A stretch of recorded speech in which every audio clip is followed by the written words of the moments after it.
Dr. Ann Louise, and today I'd like to talk about a CDC study that just came out that suggested that 9 out of 10 Americans are eating too much salt. So are you one of those 9 out of 10 Americans that are consuming too much salt? Now, the top 10 sources of sodium that the CDC identified are none other than number 1, breads and rolls, 2, luncheon meats, 3, pizza, poultry, soups, cheeseburgers and other sandwiches, cheese, pasta dishes, meat dishes such as meatloaf and snack foods like potato chips and pretzels. These foods account for 44% of all the sodium that we eat in a day, and then another 65% is going to account for the sodium that comes from foods that we buy at the stores. Well, when you take a look at all these foods, you can recognize, number 1, that many of them seem to be processed foods.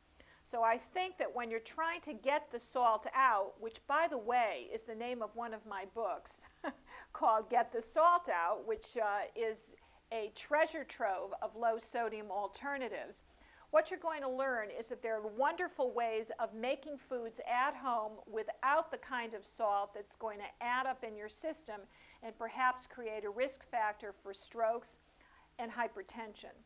So I think that the real problem here is that we're not eating the right kind of salt. Number 1, the foods that we're eating are very processed and are having a lot of salt as a flavor enhancer. And if you use salt at home, the best salt to use is going to be a natural salt, either a sea salt or a salt from a mine that has been around for a long time, that will have a lot of minerals in it.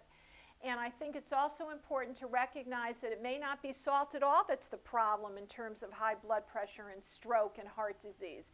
It just may be that there's a balance off because of the sodium that we're eating in all these processed, refined snack foods, and that we're not eating enough fresh fruits and vegetables that provide us with the K factor.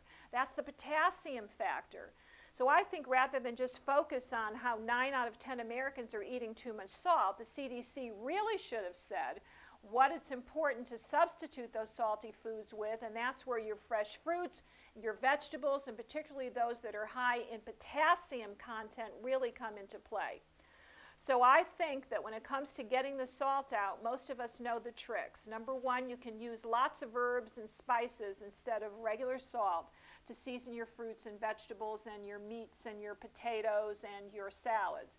I also think it's very helpful if you start to count on potassium rather than salt for flavor, and that's where having many of these high potassium foods comes into play.